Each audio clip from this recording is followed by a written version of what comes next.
Timoteo os presenta un nuevo video. El día de hoy hablaremos de otra doctrina, empezaremos con la doctrina de la iglesia. Y hoy comenzaremos con el tema de la morada de Dios con el hombre. Que este sea un tiempo de bendición, aprendamos juntos.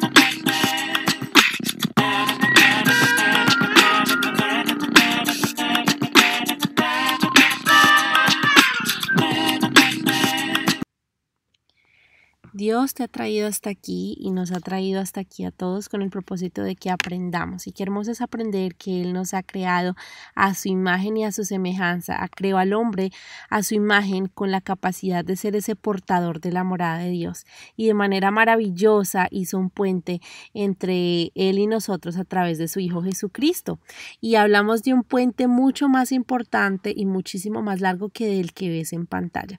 El que ves en pantalla es el puente Nampu en China y es un puente que está clasificado y de hecho cuenta con más de 400 metros, pero está clasificado como uno de los puentes más largos del mundo y más interesantes porque si te das cuenta es poco convencional en su estructura y es muy interesante el hecho de pensar que el puente entre nosotros y el Padre fue Jesucristo y por eso traemos esto a colación porque gracias a Él es que podemos ser portadores de la imagen de Dios y poder disfrutar de una santa comunión con Él.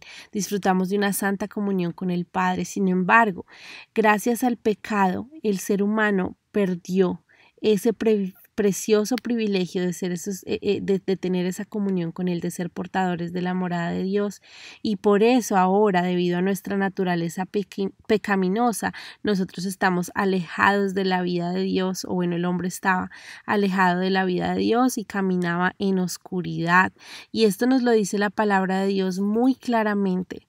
Dice, aunque tu gente viva en la oscuridad, verán una gran luz, una luz alumbrará a los que vivan en las tinieblas. Así era como las personas vivían. Son gente ignorante y terca que no entiende nada y por eso no disfruta de la vida que Dios da. Estos son pasajes que hacen referencia a las personas que están sin Cristo o tú y yo cuando no lo teníamos a Él. Si decimos que somos amigos de Dios y al mismo tiempo vivimos pecando, entonces resultamos ser unos mentirosos que no obedecen a Dios. Ahora bien, Dios es infinita e inflexiblemente santo y por eso no podía morar con el hombre a menos de que él mismo, Dios, removiera ese pecado del hombre. No podía hallar el morada a menos de que hubiera una remoción, el hecho de que quitara él mismo ese pecado y por eso en su gracia y en su amor infinito Dios diseñó varios santuarios que sirvieran como representación de su presencia salvadora en el mundo y nos diera esa comunión con Él, para que así nosotros pudiéramos gozar de Él para siempre y morar con Él. Él morara en nosotros y tener comunión con nosotros. Y en el Antiguo Testamento este santuario fue el tabernáculo y este tabernáculo servía como ese lugar de reunión entre Dios, el Dios santo, ¿verdad? Y el hombre pecador. Entonces este tabernáculo era un punto de contacto, ¿verdad? Un punto de contacto ordenado por Dios entre el cielo y la tierra. Y esta tienda levantada en el campamento de Israel, allí es donde Dios afirmó su deseo de morar entre su pueblo e hizo esta morada, una morada hermosa en la que Él se reveló, en la que proclamó su santidad y su majestad y en la que nos dejó claro este hermoso recordatorio tangible, es decir, que podemos tocar de que el pecado trajo separación entre Dios y los hombres. Y además nos recordó también que era necesario un sacrificio expiatorio para poder contar con una reconciliación. Y yo creo que el tabernáculo nos recuerda todo el tiempo que Dios necesita perfección y que Él demanda perfección. A veces decimos, no, pero Dios no quiere que seas perfecto. Bueno, esa frase hasta cierto punto es cierta, es decir, nunca vamos a poder ser perfectos, ¿verdad? ¿verdad? Y en nuestras propias fuerzas nada podemos hacer. Esas dos cosas hay que dejarlas claras. Pero Dios es un Dios santo que demanda cosas rectas de nosotros. Él no demanda cualquier cosa. Él demanda de sus hijos santidad, y por consecuencia es que en el Antiguo Testamento vemos que todas las instrucciones para el arca y para el templo y para cómo se debían hacer las cosas, recuerda que todo esto fue hecho por manos humanas. Esto no apareció así de la nada en el desierto, no. Los israelitas, su tribu especial y en particular la tribu de Leví, que tenía tanta responsabilidad en los asuntos del templo, los israelitas tuvieron que hacer con sus propias manos y de la manera adecuada, como Dios decía, o sea, de tantas medidas, de esta forma, o sea, todo como Dios lo decía, el templo del Señor. ¿Y por qué crees que Dios colocó tanta exigencia y como que tanta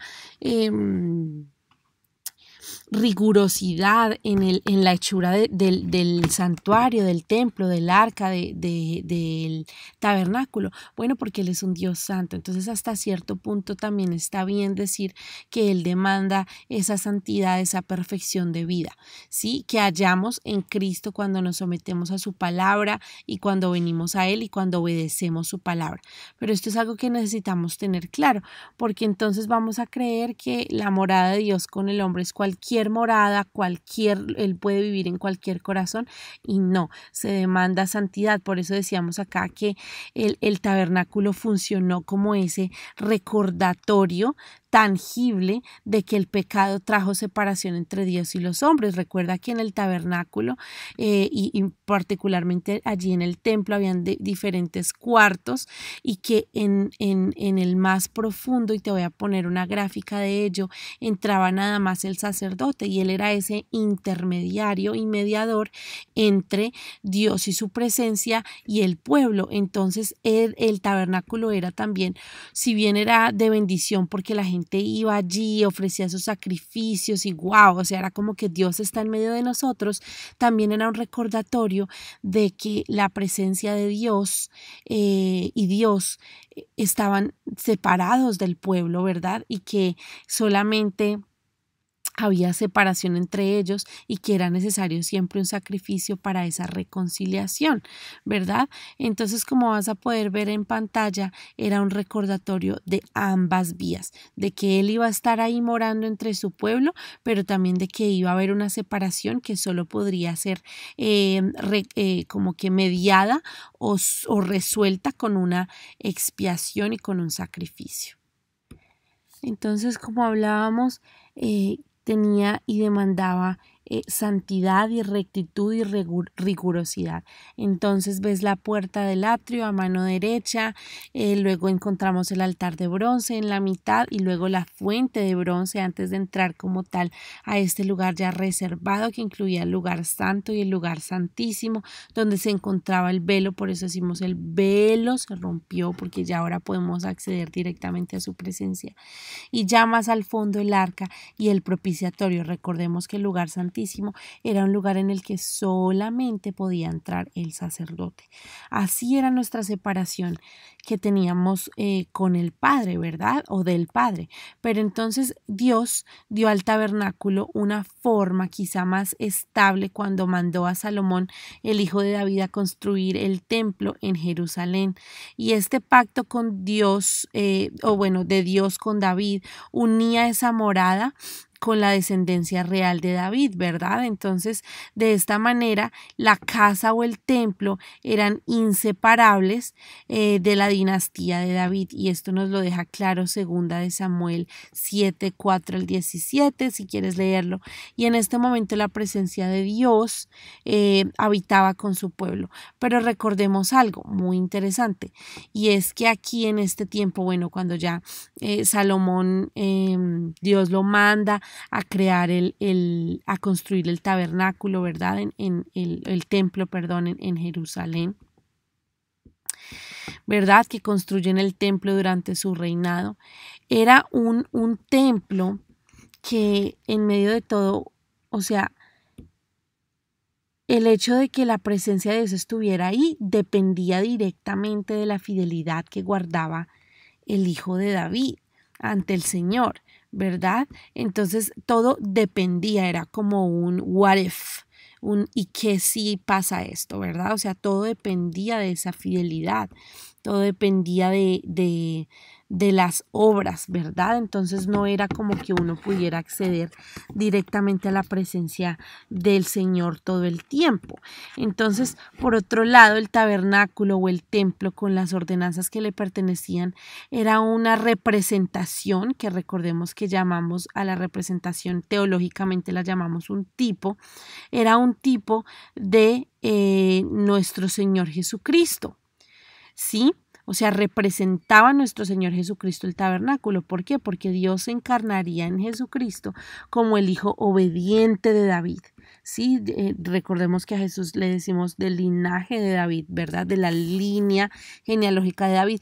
Y entonces que Jesucristo representa, que el tabernáculo representara a Jesucristo, era una ilustración clara de que Dios moraría con su pueblo. Entonces, como lo podríamos volver un verbo, que Dios se tabernaculizara, por decirlo de alguna manera, con su pueblo, es decir, que estaría en medio de su pueblo. Entonces, de la misma manera como el templo era parte y estaba en medio del pueblo, Jesucristo, y la presencia de Dios venía a este templo, a este tabernáculo allí, en medio de su pueblo. De la misma manera, Dios vino a nosotros, en medio de nosotros, a través de Jesucristo. Es una ilustración muy hermosa que personalmente yo no había analizado nunca, de que estas fueran ilustraciones paralelas o de que el tabernáculo fuera un tipo, recordemos que se dice tipo a la representación, así se le llama teológicamente, que Jesucristo fuera un tipo, que el tabernáculo fuera un tipo de Jesucristo, ¿verdad? Una representación de Jesucristo. ¿Y por qué? Bueno, porque de esa venida de Jesucristo, que fue esa unión del Dios Santo y el hombre pecador, ese puente de reconciliación, ¿verdad? Entonces de eso podemos nosotros decir que en Él tenemos redención por su sangre y que tenemos perdón de pecados. Y todo esto lo decimos según las riquezas de su gracia, y esto nos lo deja claro la palabra del Señor. La palabra del Señor nos lo dice hermosamente. Nos dice: por la muerte de Cristo en la cruz, Dios perdonó los pecados y nos liberó de toda culpa, y esto lo hizo por su inmenso amor y por su gran sabiduría y su gran conocimiento. Y aquel que es la palabra habitó entre nosotros y fue como uno de nosotros. Vimos el poder que le pertenece como Hijo único de Dios, pues nos ha mostrado todo el amor y toda la verdad. Y allí es cuando la brecha entre la deidad y la humanidad se hace inexistente, deja de existir la brecha, el camino, el hueco, el hole, el abismo, ¿verdad? Para que allí, a través de su sangre, una vez estando lejos, ahora estemos cerca y disfrutemos de esa comunión estrecha con Él, como nos describe su palabra. Y también nos lo dice su palabra de manera hermosa en Primera de Pedro. Nos dice: porque Cristo murió una vez y para siempre para perdonarnos nuestros pecados. Él era bueno e inocente y sufrió por los pecadores para que ustedes puedan ser amigos de Dios. Los que mataron a Cristo destruyeron su cuerpo, pero Él resucitó para vivir como espíritu. Entonces, por eso es que me gusta hacer la analogía de ese puente que ya desaparece, ¿verdad? Que ya, entonces ya estamos directamente accediendo al Padre, pero esa analogía de que era muy largo, y estos son imágenes reales de los puentes más largos del mundo que se encuentran en Asia y en Europa, particularmente en China, de qué tan largo era nuestro acceso. Recordemos en el tabernáculo, ¿verdad? Y todo lo que tenían que hacer los quienes mandaban, ¿verdad? Y el sacerdote, para que nosotros pudiéramos tener acceso a la presencia de Dios, acceso a lo que Él había dicho aquí en las tablas de la ley, ¿verdad? Y ahora tenemos acceso simplemente directo, ¿verdad? Es un acceso directo. Mira, acá vemos las personas yendo a entregar sus sacrificios, y ahora nosotros podemos, como dice la palabra de Dios, darle directamente sacrificios de alabanza. tú y yo con nuestra boca, en la iglesia, en nuestro diario vivir, le estamos dando también un sacrificio de reconocimiento cuando hacemos las cosas en nuestra vida privada, las hacemos bien, las hacemos para darle la gloria. Y también en el público, en la iglesia, sacrificios santos de alabanza, sacrificios en los que abrimos nuestra boca y le adoramos. Por eso es inconcebible, es impensable que un cristiano llegue a la hora de la alabanza y llegue y no abra su boca, no levante sus manos, no aplauda, no cante, porque es que realmente nos hace pensar esto en que, o sea, o algo le pasa o no ha comprendido la belleza que hay en Cristo y lo que pasó en Jesucristo al tener acceso directo al Padre. Entonces, por eso es que decimos sacrificios santos de alabanza y por eso disfrutamos ahora de esa comunión estrecha con Él. Y entonces, también sabemos que el tabernáculo es una representación también de la iglesia, de ti y de mí, y que estamos siendo edificados por Cristo, como nos dice Mateo 16:18. Por eso te llamaré Pedro, que quiere decir piedra. Sobre esta piedra construiré mi iglesia y la muerte no podrá destruirla. Entonces nosotros estamos siendo edificados y en el Nuevo Testamento Dios ya no mora, sabemos que Él ya no mora en edificios hechos por manos humanas y esto nos lo deja la palabra de Dios súper claro en Hechos, pero como el Dios Todopoderoso no vive en lugares hechos por seres humanos, dijo por medio de un profeta: el cielo es mi trono, sobre la tierra apoyo mis pies. Este es hermoso este versículo. El cielo es mi trono, sobre la tierra apoyo mis pies. Imagínate la grandeza del Señor. Nadie puede hacerme una casa donde yo pueda descansar porque yo hice todo lo que existe. Entonces ya sabemos que Él no habita en templos hechos por manos humanas como en el tabernáculo que veíamos ahorita, sino que habita en medio de la alabanza de su pueblo. Él ya vive en nuestros corazones, ¿verdad? Él ya vive dentro de nosotros y podemos hallar comunión con Él. Pero dicho de otro modo, la iglesia es esa casa de Dios, ¿verdad? Esa morada. Y así como el tabernáculo fue apartado y fue consagrado como un lugar santo para la gloria y para el servicio de Dios, también los creyentes en el Nuevo Testamento ya no nos pertenecemos a nosotros mismos. Ya no es de que, ay, no, yo soy con yo y yo dependo de mí misma y ya yo hago lo que yo quiera, mi cuerpo, mi decisión, my body, my choice. No, porque ya no nos pertenecemos a nosotros mismos, sino que como de la misma manera como el tabernáculo que veíamos ahorita fue apartado y fue consagrado como un lugar santo para la gloria y para el servicio de Dios, tú y yo también somos apartados y consagrados para la gloria y el servicio de Dios, porque fuimos comprados a precio especial. Esto es hermoso leer en estas páginas de la palabra que fuimos comprados a precio especial. Y en esta morada que estamos viendo, la iglesia, allí es donde la casa de Dios, tú y yo, el pueblo de Dios, ofrecemos sacrificios espirituales. Esta es la parte a la que quería llegar.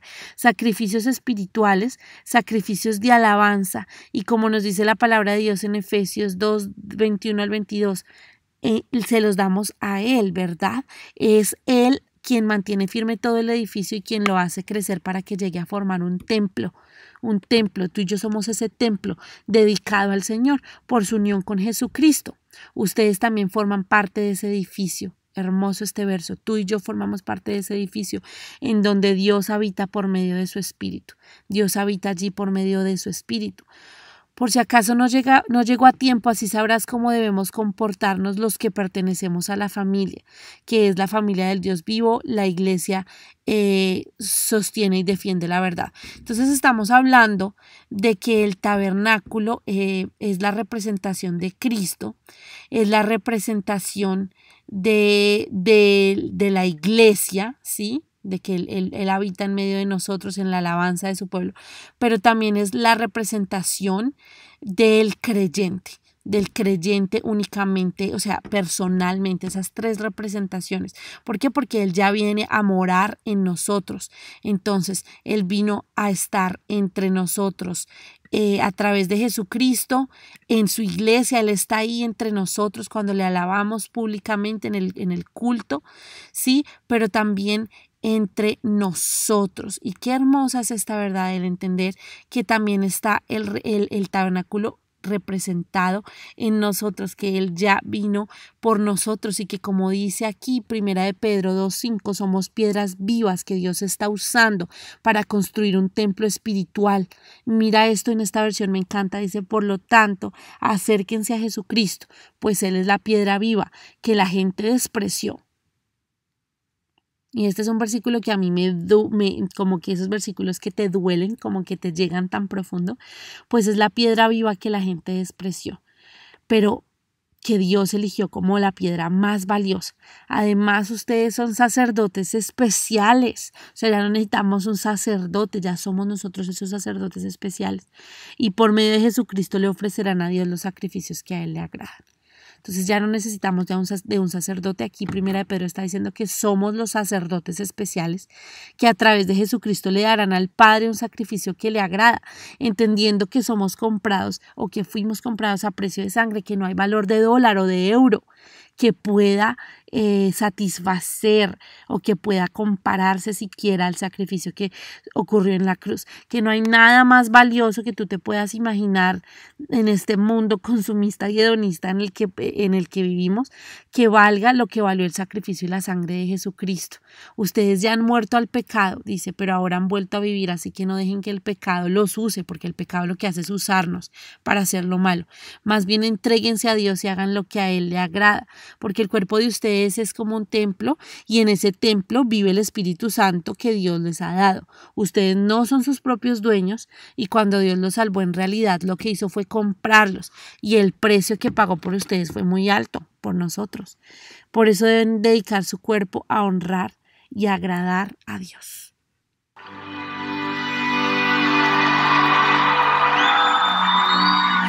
Qué hermoso es que tú y yo ahora tengamos acceso a algo que no se marchita, la herencia incorruptible que encontramos en Cristo, de la que nos habla la palabra en el Nuevo Testamento.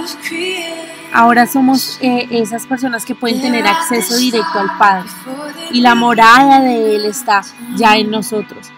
Y el regreso de Cristo traerá el ideal de Dios en torno al tabernáculo o al templo y a su pleno cumplimiento, como dice la palabra en Apocalipsis 7:15. Y la Biblia nos dice que Dios y la gloria del Cordero morarán en medio de su pueblo redimido y que veremos su rostro. Por eso debemos procurar y desear todas las cosas, pero por sobre todo desear morar en la casa del Señor todos los días, entender que nuestra comunión con Él es clave, de que de esto depende nuestra vida espiritual y que contemplaremos su belleza y estaremos satisfechos por su bondad. ¡Qué hermoso! Continuemos perseverando en Él, continuemos buscándole a Él y estemos completamente seguros de que su bondad y su amor nos acompañarán mientras vivamos y que para siempre viviremos donde Él vive.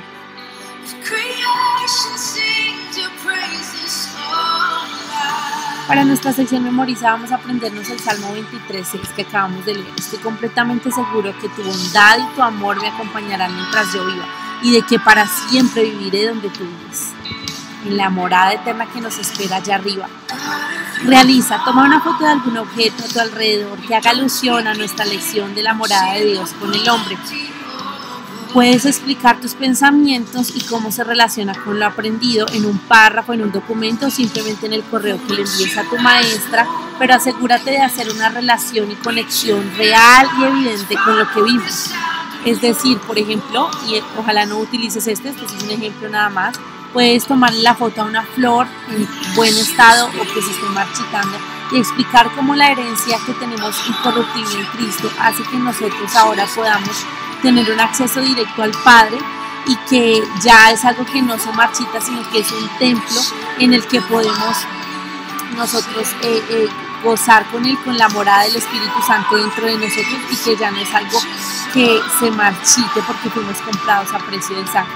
Este sería un ejemplo de lo que podrías hacer, pero tú puedes hacer cualquier otro objeto que tengas en mente. Muchas gracias por estar aquí, por aprender de la belleza de nuestro Señor Jesucristo y del Padre a través de su Hijo Santo, único y perfecto. Y este fue otro video de los Timoteos. Dios te bendiga.